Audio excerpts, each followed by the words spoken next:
stop the presses. You're always like making a big deal out of something. This is exciting stuff. You have men and women who are telling the news. They're reporting what's going on in the 19th century and setting the standards for what we hope that, editors and journalists attain to. You have correspondents from St. Louis who are going to Japan. They're going to Egypt. You have correspondents that get into a disagreement, if you will, and one ends up shooting the other. And Joseph Pulitzer has to extract him and go to New York to get him out of trouble. See, you go for all that sensationalism. We're also going to be talking about somebody who basically just wrote down what she did, and she made it really real for the rest of us now over 100 years later. Again, with the World's Fair, there's just no shortage of exciting topics to talk about. Can you dig it? I can dig it all day.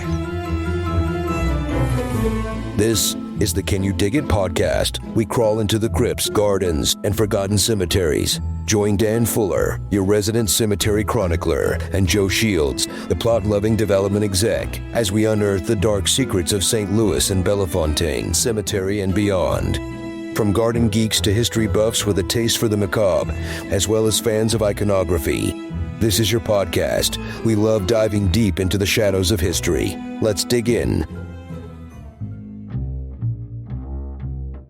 So we are back for season 2 of Can You Dig It? And I can definitely dig it.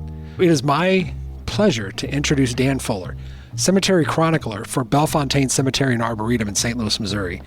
I cannot think of anybody who I would rather work with on a daily basis that exudes passion, just genuine care and ethics for telling the story right and recording history.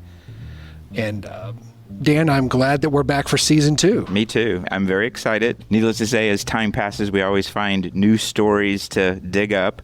And I think we'll start this off with a couple of really neat ones.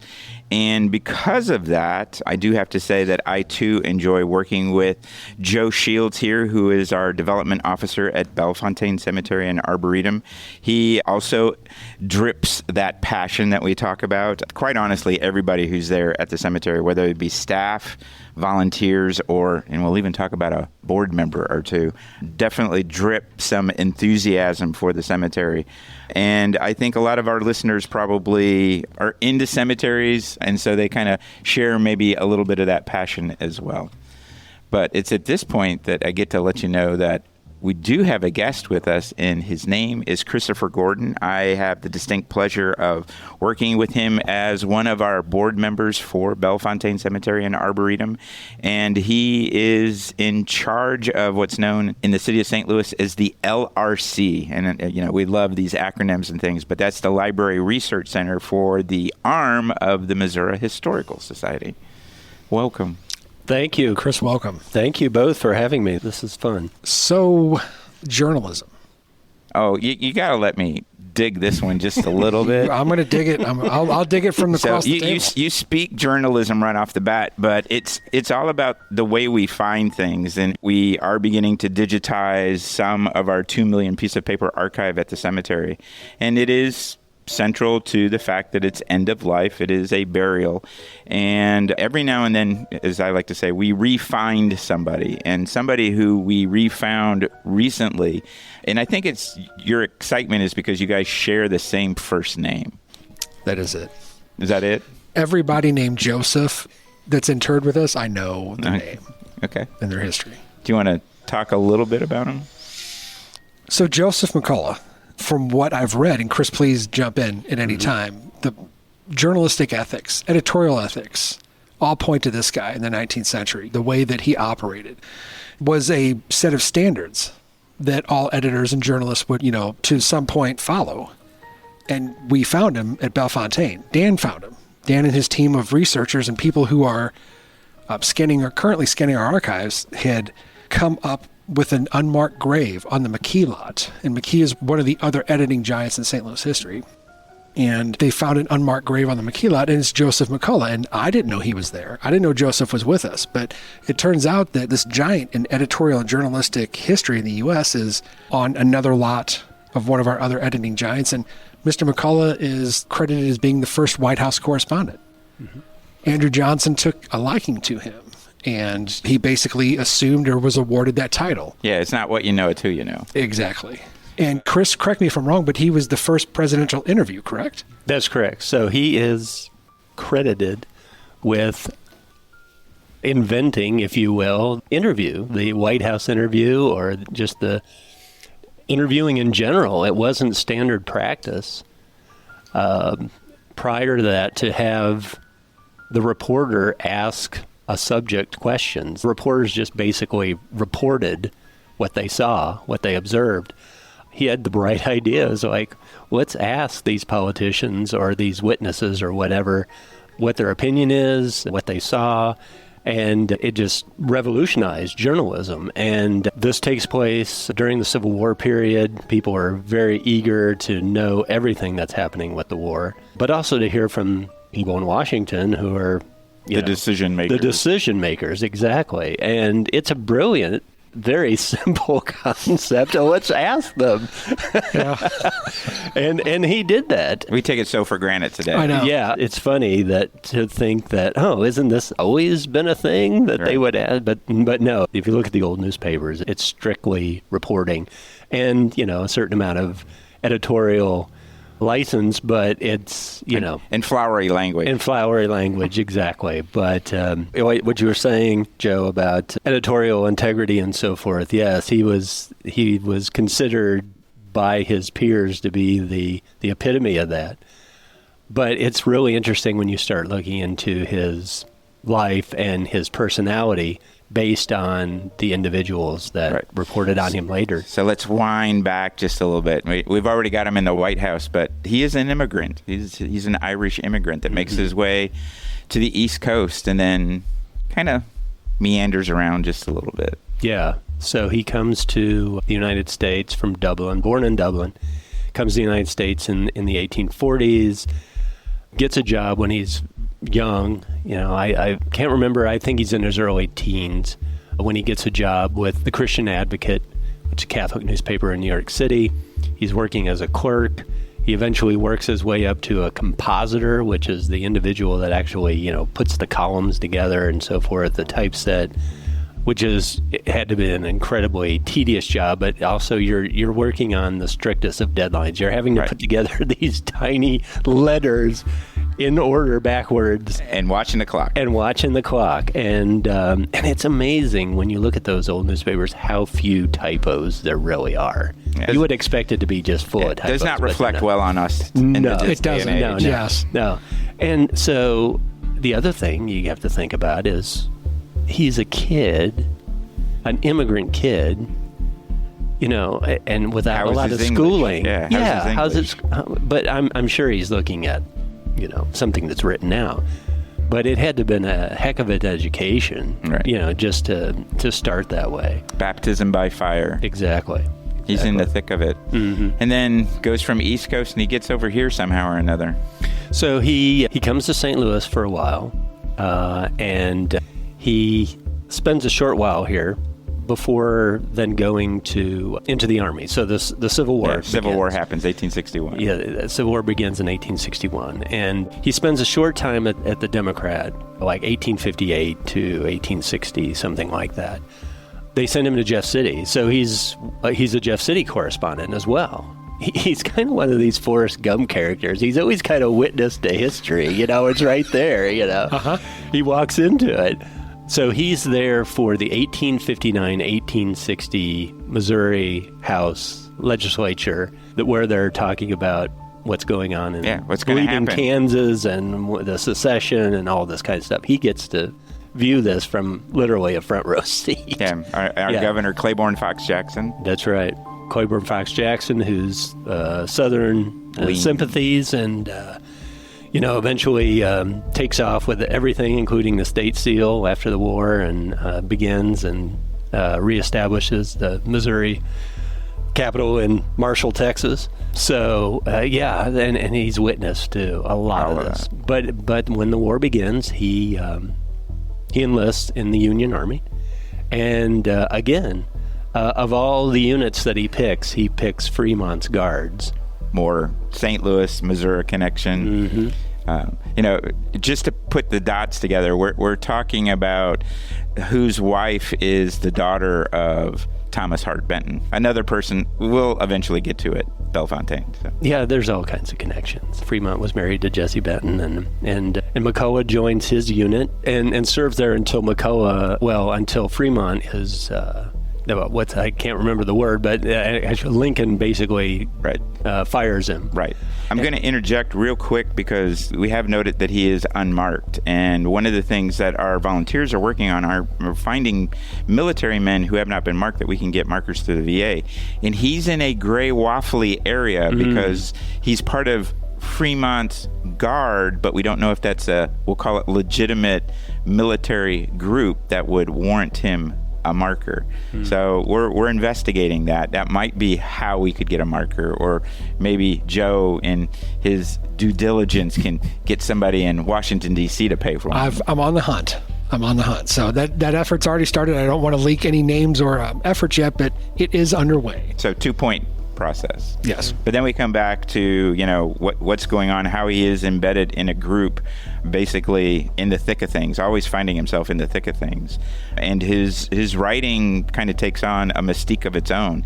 They called him Mac, I think? Yes. Yeah, he went by Mac after his service.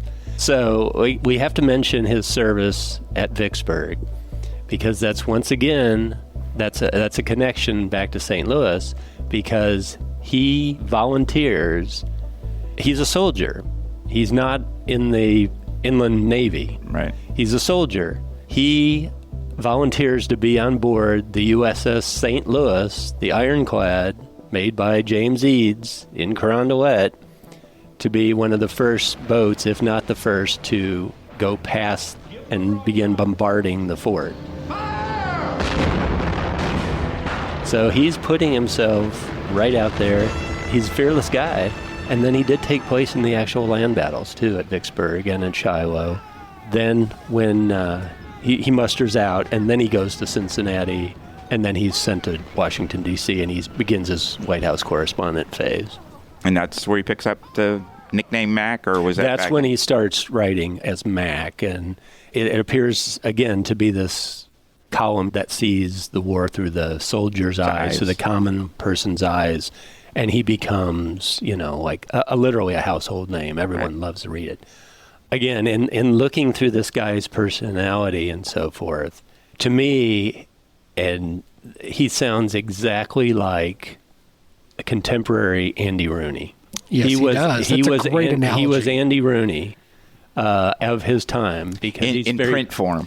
In print form, very plain spoken, but also in his personality. We can talk about this in a second, but yeah, he definitely became crustier as he got older too. So just like Andy. And if for those listeners that might not know who Andy Rooney was, for years he was a journalist starting in the World War II era, and then finished out his career on 60 Minutes as a commentator. A commentator? Yeah. One of the ways we divide our year is with holidays. The 4th of July is the beginning of summer. Labor Day is the beginning of the new year.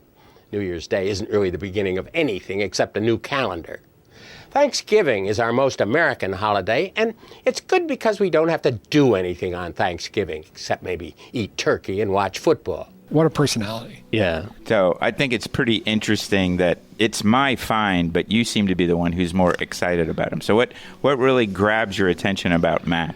So Mac is a part of a long string or a long line of firsts that we keep churning up at the cemetery. The year before last, it was William Chauvenet. Dan and I are at a meeting with some development staff from Missouri History Museum, and they were talking amongst themselves. Dan and I are across the table. And two people looked at us and like, oh yeah, you guys got William Chauvenet at the cemetery. And they kept on talking again. And Dan and I looked at each other like, I don't know who that is. And so we want to be the cool guys who, the amateur historians who know everything. Dan immediately gets his phone under the table and starts looking at the burial records, and he nods, yes, we have him.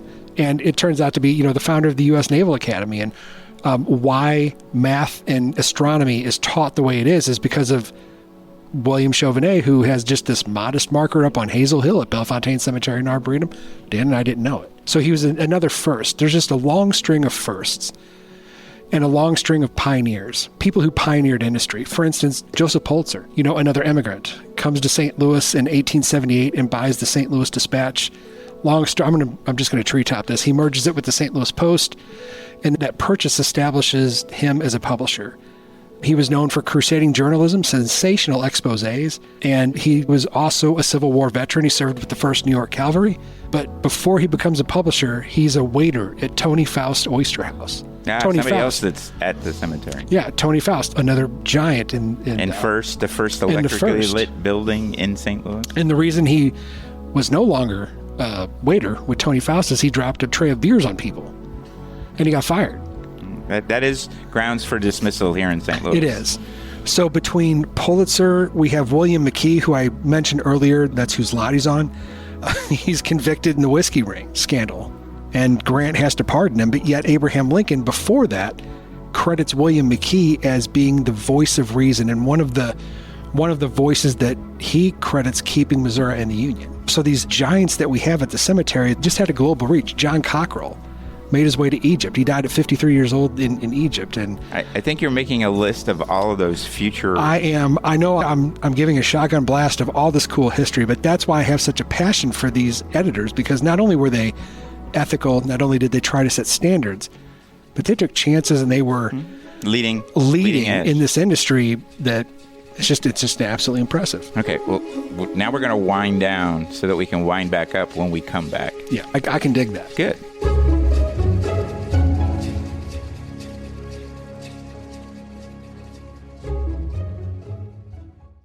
Got a dream, a passion, a product, a service, a brand you want the world to know about? In a world of noise, you need a way to cut through. And today, the most powerful voices aren't the loudest. They're the most specific. Niche podcasts are exploding, building loyal, engaged communities around every topic imaginable. Listeners aren't just tuning in. They're connecting, trusting, and buying. You don't have to be a tech wizard or a radio pro to make it happen. We get it. Your expertise is your passion, not production. That's where we come in. At Trevian Entertainment Group, we handle the heavy lifting. From recording and editing to getting your show on all the major platforms, we provide a turnkey solution. We're the award-winning producers behind some of the world's most successful niche podcasts. We'll help you craft a show that sounds polished, professional, and powerful. This isn't just about starting a podcast. It's about building an authority, creating a community, and turning your dream into a thriving business. Don't let your voice stay silent. Go to TrevianStudios.com, TREVIAN.com, and start your podcasting journey today. And we're back to the Can You Dig It podcast. I am Joe Shields, Director of Development, Bellefontaine Cemetery Arboretum. Daniel Fuller of also Bellefontaine Cemetery, but most importantly, our super special guest here at the Missouri Historical Society, Christopher Gordon. Thank you for being here. Thank you. So, Chris, you have some additional details about Mr. McCullough, Joseph McCullough. Mac, you wanted to share? Yeah. So he invents the interview. Basically, his career just skyrockets from there, but mostly in the sense of, he becomes a household name as Mac, reporting on the war, and then certainly he tries again. He goes to Chicago after he eventually leaves the Cincinnati Enquirer. He goes to Chicago, opens a newspaper there, the Chicago Republican. But again, a victim of circumstance right there. What happens? The Great Chicago Fire, and he gets burned out in the fire, right? So now he's like, what am I going to do now? And he comes back to St. Louis. That's how he ends up in St. Louis. And he becomes associated with the Democrat again.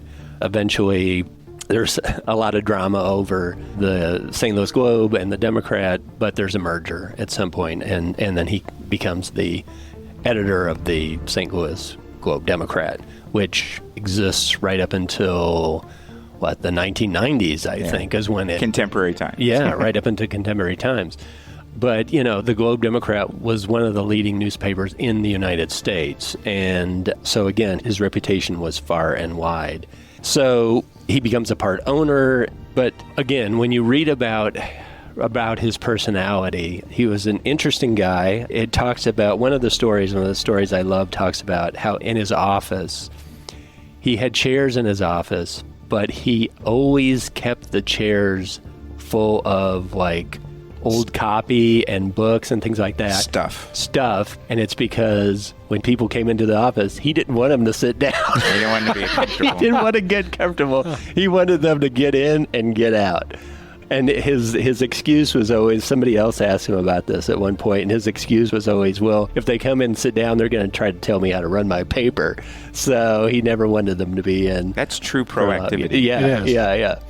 Yeah, so he passes away. And a little bit of controversy and some different stories of what happened. So Mac had a extraordinary career, and at 54 he did leave this plane of existence. And there is a little controversy about how his life came to an end, and that's definitely one of those things that you'll get differing opinions about. We have that same thing that pops up for Meriwether Lewis, whether it was by one's own hand or by something outside the ordinary. We won't dwell on that too much. The hope is always that somebody's going to get interested and maybe even do a little bit more research.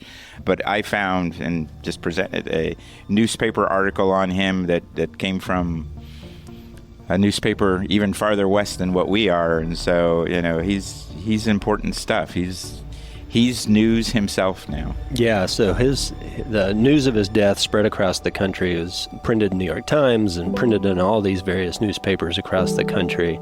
Here in St. Louis, he had the reporting of his death was almost in minutia in terms of stories about his last moments, but also just total coverage of his funeral and his eventual trip to Bellefontaine.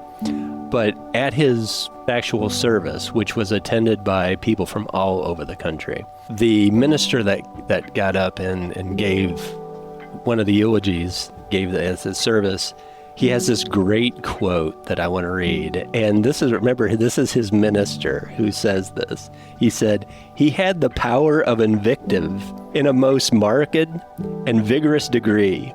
He possessed generous impulses, strong, deep, and profound affections, which ran negatively as well as affirmatively, because he could be a good hater as well as a good friend." Nice. You can't ask for more from your minister, can you? Seriously, you can't. We don't make them like that no more. Yeah, that's awesome. You got to love the language of the time. And so, interestingly enough, there was an incident when David R. Francis is running for governor of Missouri, and McCullough didn't like him and was not going to back him. But David R. Francis's campaign bought all of the advertising on the front page of the Globe Democrat. And one of the clerks goes in and lays out the paper on McCullough's desk, and he comes in and he sees this, and it said he just stared at it for the longest time. And suddenly he just yells for his boss to come in, and he's like, "What is this? How dare you do this to me?" And the owner, the editor-in-chief, says to him, "Well, Joe, our newspaper columns are for sale. We do sell advertising here." And McCullough looks at him and says, "Yes, so is a," and I think he was implying, yes, so is a WHORE. No. It was not spelled out, but I'm pretty sure that's what he was trying to say. Alluding to. Yes. He actually just set me up with the best transition we've ever had. I know you want to talk about McCullough all day long, but I do have one other I want to talk about. And we're going to soften the blow just a little bit, because we're going from this hardcore reporter, cutting edge, to a 16-year-old girl that attends the 1904 World's Fair. Okay. And that transition, of course, is David R. Francis, who we'll get around to one of these days. But recently, our friends at the Missouri Historical Society opened a new exhibit called Collected. And within it are unique items that come from right here where Christopher Gordon lives, literally. And it's a diary. And it is the diary of Adele Quinette Phelps. And it's a pretty special diary. I don't think you know too much about it yet. I don't. I don't. We're going to queue up Christopher Gordon here in just a second about it, but I do want to throw out the fact that, it's family time, and so Adele is able to go to the World's Fair repeatedly. She probably got to go more times than most people got to go. And she wrote an extraordinary diary journal, if you will, that's on display right now at the Missouri Historical Society. And I'll have Mr. Gordon talk just a little bit about that. And that was gifted to them by a family descendant. Yeah, so certainly everyone needs to go see Collected. It is a beautiful, absolutely beautiful exhibit. An exhibit which doesn't have a central theme. It's all the artifacts are there to speak for themselves, and it's just beautifully designed, beautifully interpreted, and everyone needs to see it. But yes, inside, as part of Collected, is Adele Quinette Phelps, and I don't like to use the word diary because it is not actually laid. It's 132 pages, but it's not laid out like a diary, like day 1, day 2, or the dates or what have you. It's really, she took it upon herself to write her own book about her experiences at the fair, and that's what it really comes down to. Meet me in St. Louis, Louis, meet me at the fair. Don't tell me the lights are shining any place but there. We will dance a hoochie coochie, I will be your tootsie wootsie, if you will meet me in St. Louis, Louis, meet me at the fair. She lived only 2 miles from the fair. Her dad was in the construction business, and so she had all this access, basically. And yeah, Dan, she came probably 90 times. Yeah, I wish I could. You and I want to go once. She got to go 90 times. Yeah. I'm jealous. And she goes through and she just writes about every aspect that she witnesses at the fair, all the different exhibits, all the different things on the pike, which was the midway. She spends all this time writing about this stuff. And she took photographs, she collected souvenirs and things like that. But this was a 16-year-old. She went to Hosmer Hall, which is a private girls' school at the time. Oh, yeah. I'll tell you a little bit later about where I think some of that money came from. I think you'll all be kind of interested in that aspect. But the other thing that I picked up from that, and it's not on display in the collection because, of course, I went tooling through the online capability we have at the Missouri Historical Society, and the fact that she kept a lot of the stubs and basically the tickets to go to these exhibits, and those things don't exist because that's the first thing that always went into the trash can. So yeah, it is a truly one of a kind. Yeah. So, as we're sitting here talking about what she collected, yeah, she'd be a 1904 scrapbooker, especially with the, I call them coupons, tickets, and the vouchers to enter. I think she kept everything. Great. You want to know how some of the money comes into play? I do. So, you have to, because we are a cemetery, so I go to look at when she did die, and it did have an interesting little tidbit about her grandfather, who was Oliver Quinette. And he's a real estate broker out in the western part of the city, and he wants to create this new community, and he wants to leave a legacy from his wife. And so he is going to name that area after his wife, whose last name was Ladew. So since New Orleans is my spirit animal, I'm going to say that sounds like Ladue. Yeah, very good. And so when people in St. Louis do say Ladue, they're actually closer to right pronunciation than Ladue. Can you dig it? I can dig it. I'm never going to see that. I'm never going to pass through Ladue again and call it Ladue. I'm always going to hear in a Cajun voice, Ladue. Yeah, Ladue. Ladue. But that's where that Quinette name comes from as well. So that's her grandfather's side. Is there anything else, Mr. Gordon, that you'd like to throw out that's in Collected that you think we should chase a little bit? I mean, just that you should chase. I mean, there's so much. I heard you had the gun of a guy named William Clark. William Clark's gun, isn't it? Yes, William Clark's gun. I've actually been on a somewhat of a gun kick lately, as far as looking back at some of those old guns, and in our own collection we have Hawken rifles, Samuel Hawken stuff. Hawken. So yeah, I mean, it's got to be seen to be believed. So yeah, everyone needs to go to Collected.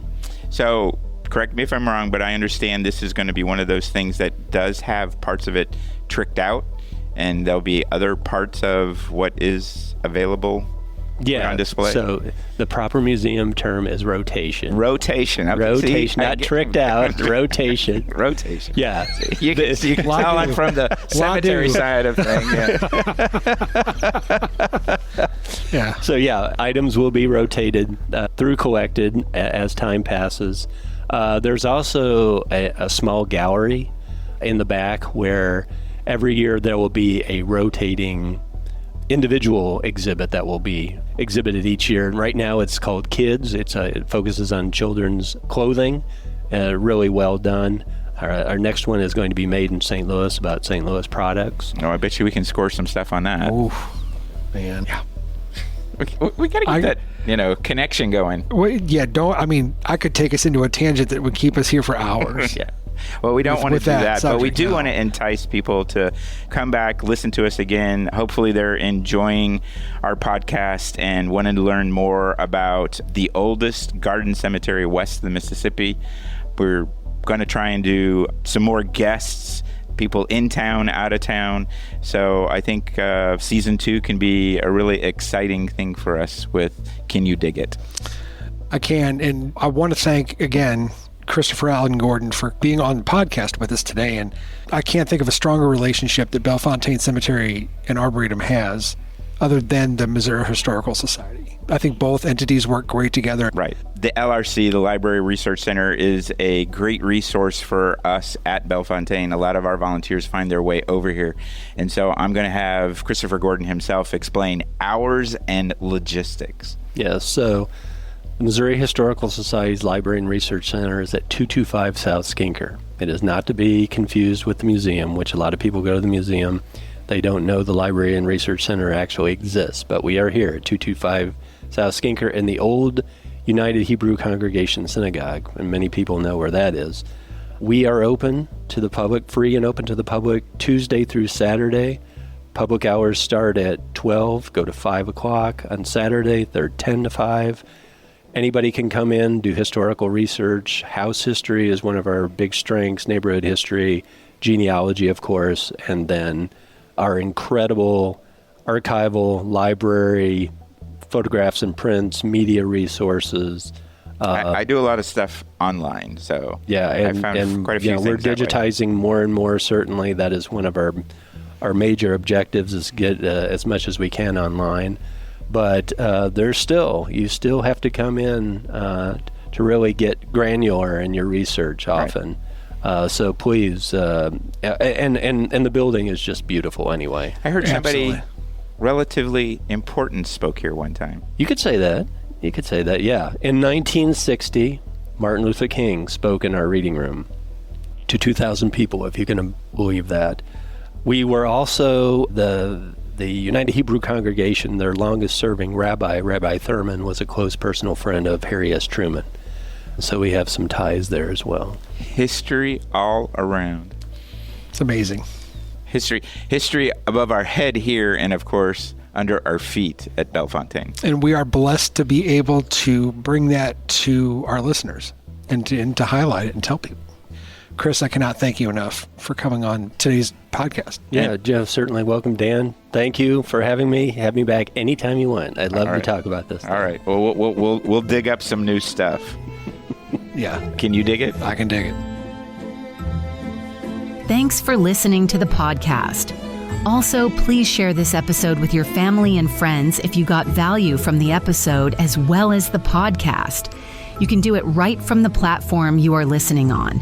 Plus, take a screenshot and tag us and tag yourself. We are at Podcast Can You Dig It on Instagram.